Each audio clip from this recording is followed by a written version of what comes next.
Bismillahirrahmanirrahim. Assalamualaikum warahmatullahi wabarakatuh. Alhamdulillahirrabbilalamin. Assalatu wassalamu ala asyrafil anbiya'i wal mursalin Nabiyyina Muhammadin wa ala alihi wa sahbihi ajma'in, amma ba'du. Rabbi syrah li sadri wa yassir li amri wahlul 'uqdatam min lisani yafqahu qawli. Perkenalkan, nama saya Nisma Widiana, mahasiswi semester 1 Pendidikan Bahasa Arab Universitas Islam Negeri Alauddin Makassar dengan NIM 20200121004. Kali ini saya akan mempresentasikan makalah saya yang berjudul Suka Duka Perkuliahan Daring di Masa Pandemi, sebagai tugas akhir mata kuliah Bahasa Indonesia yang diampu oleh Ustazah Haja Andi Hasrianti, SS MPD. Baiklah, kita masuk pada pembahasan pertama, yaitu wabah COVID-19 dan pengaruhnya terhadap pendidikan. Poin pertama, kita akan membahas wabah COVID-19. Saat ini tercatat 2,34 juta pasien positif corona tersebar ke 181 negara dari 200 negara dan merenggut 160.000 jiwa. Sedangkan di Indonesia diumumkan sudah ada 6.575 pasien corona dan bertambah 47 pasien meninggal, sehingga jumlah totalnya yaitu kematian mencapai 582 jiwa dan total sembuh 686 orang. Indonesia sendiri kasus positif corona tersebar di 250 kabupaten atau kota yang tersebar di 34 provinsi yang ada di Indonesia, dan DKI Jakarta menempati peringkat pertama dengan kasus 3032 yang tercakup di dalamnya sembuh sebanyak 234 dan meninggal 287 orang.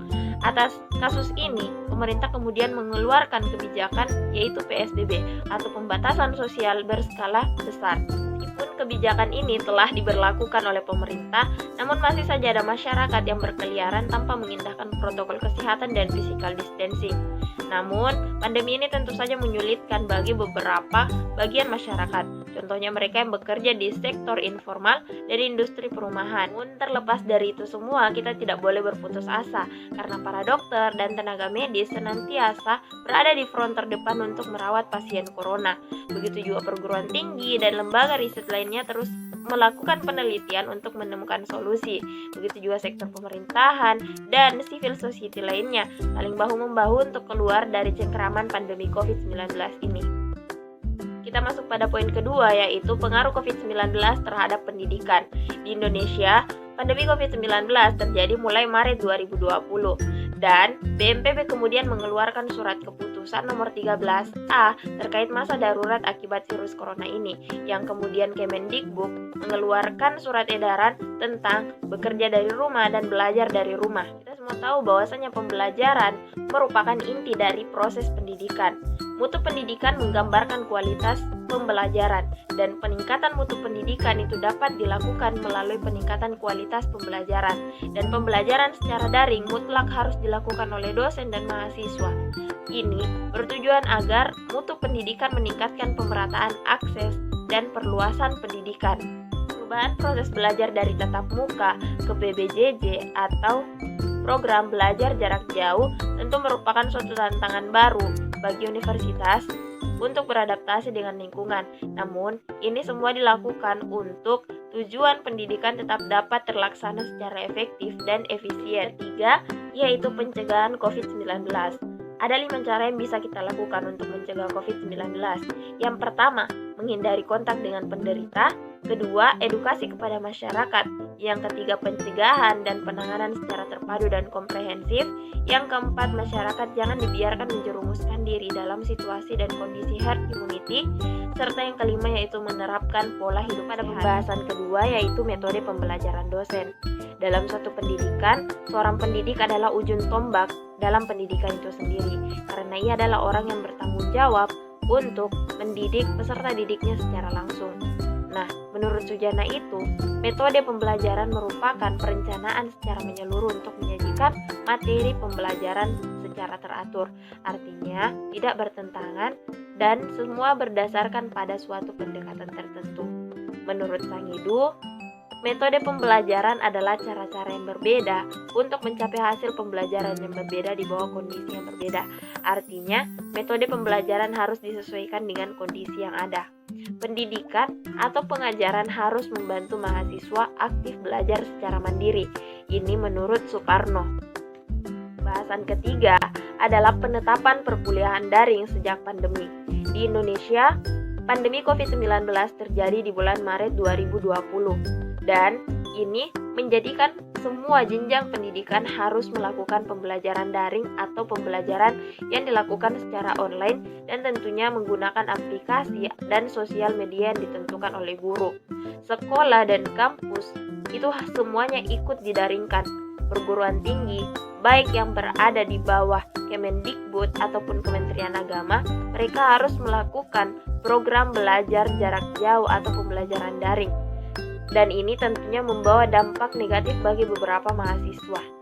Pembahasan keempat yaitu dampak positif dari perkuliahan daring. Yang pertama, mereka mendapatkan perhatian lebih dari pemerintah, contohnya bantuan BLT dan kuota secara gratis. Yang kedua, memperoleh pengalaman mengajar yang tak ternilai. Yang ketiga, memudahkan untuk pekerjaan lain. Yang keempat, memberikan pengalaman baru bagi seorang pendidik terhadap sistem pembelajaran daring. Yang kelima, yaitu mengefisienkan waktu bagi pendidik wanita karena dia bisa melakukan tugasnya sebagai berumah tangga dan sebagai pendidik di satu tempat. Yang keenam, mahasiswa bisa melakukan perkuliahan sambil bekerja. Keenam, manfaat yang diperoleh tadi, ada manfaat lain yang bisa kita peroleh dari penetapan pembelajaran daring. Yang pertama adalah meningkatkan kreativitas. Selain peserta didik yang dituntut untuk kreatif, pendidik juga bisa melakukan kreativitas, contohnya membuat video pembelajaran. Yang kedua, tempat dan waktu yang efisien. Artinya, perkuliahan bisa dilakukan di mana dan kapan saja asal tersambung ke jaringan internet. Yang ketiga, menghemat biaya. Pembelajaran tatap muka biasanya membutuhkan biaya transportasi, biaya print dan fotokopi, serta biaya kos. Namun pembelajaran daring ini tentu tidak memerlukan itu semua. Yang keempat, lebih mengenal teknologi. Dan yang kelima adalah mudahnya menelusuri sumber pengetahuan. Dengan ini, mereka dapat mengembangkan kapasitas intelektualnya karena lebih mudah mengakses pengetahuan lewat internet. Pembahasan selanjutnya yaitu dampak negatif perkuliahan daring. Yang pertama, minim fasilitas pemenuhan proses belajar mengajar. Yang kedua, menggunakan pola baru sehingga harus beradaptasi dengan lingkungan tersebut. Yang ketiga, guru ataupun dosen harus menyesuaikan diri dengan kondisi sosial yang berbeda. Yang keempat, tujuan pembelajaran sangat sulit untuk dicapai karena dosen tidak bisa membimbing mahasiswanya secara langsung. Yang kelima, harus mengeluarkan biaya lebih karena harus membeli kuota setiap hari. Yang keenam, adanya kejenuhan belajar dan mengajar secara daring. Yang ketujuh, jaringan yang kurang baik atau tidak merata di setiap daerah. Yang kedelapan, penghasilan orang tua menurun. Dan yang kesembilan, pekerjaan rumah menjadi menumpuk dan tugas dari dosen juga ikut menumpuk. Yang kesepuluh adalah nilai tergantung dari jaringan, di mana yang paling baik jaringannya dianggap paling aktif dan yang tidak baik jaringannya dianggap tidak aktif mengikuti perkuliahan. Selain 10 dampak negatif tadi, ada kendala lain yang diperoleh dari penetapan pembelajaran daring. Yang pertama adalah keterbatasan interaksi.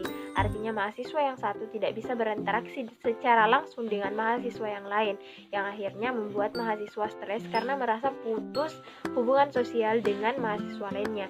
Yang kedua adalah penerapan pembelajaran daring belum semua dipahami oleh orang, sehingga kadang saat perkuliahan harus terbagi fokusnya apabila ada seseorang yang mengajaknya berbicara. Yang ketiga adalah keterbatasan ekonomi. Banyak sekali orang tua dari mahasiswa yang terkena PHK di masa pandemi ini. Yang keempat, akses internet yang terbatas. Artinya setiap jaringan di daerah itu berbeda-beda, kadang ada yang lambat sehingga tidak efisien untuk melaksanakan perkuliahan. Yang kelima, sistem penilaian yang lemah karena pendidik tidak bisa mengontrol secara langsung mahasiswanya, berbeda ketika proses pembelajaran dilakukan secara tatap muka karena bisa mengontrol secara langsung. Yang keenam adalah tidak adanya protokol penggunaan media daring yang tetap, kadang berbeda-beda. Dosen yang satu menggunakan Zoom, yang kedua menggunakan Google Meet dan lain sebagainya, sehingga ini tidak efektif untuk pembelajaran. Yang ketujuh adalah penggunaan teknologi. Artinya tidak semua mahasiswa ataupun tidak semua dosen memahami penggunaan teknologi. Pembahasan selanjutnya yakni hikmah dibalik COVID-19. Terlepas dari dampak negatif yang ada, kita bisa memetik hikmah. Yang pertama adalah banyak waktu bersama keluarga. Hal ini mungkin adalah mimpi yang sangat diharapkan bagi mereka para mahasiswa perantauan, sehingga dengan pembelajaran daring ini mereka lebih memiliki banyak waktu bersama keluarga. Yang kedua adalah waktu belajar lebih fleksibel. Artinya kita bisa melakukannya di mana dan kapan saja asalkan jaringan memadai.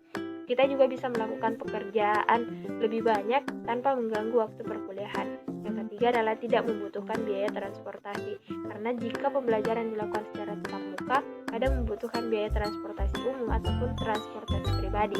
Yang keempat adalah tidak perlu lagi memikirkan uang belanja ketika ke kampus. Terakhir, saran saya sebagai seorang penulis terkait topik pembahasan makalah ini, saya memberikan saran kepada para pendengar dan pembaca makalah saya agar kiranya dapat membagikan pengetahuan ini kepada orang lain agar lebih banyak yang terbuka wawasannya terkait COVID-19.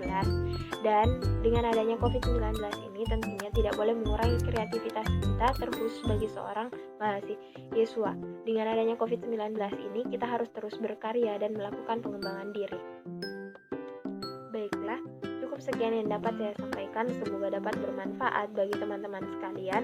Syukran wa jazakumullahu khairan katsiran. Wassalamualaikum warahmatullahi wabarakatuh.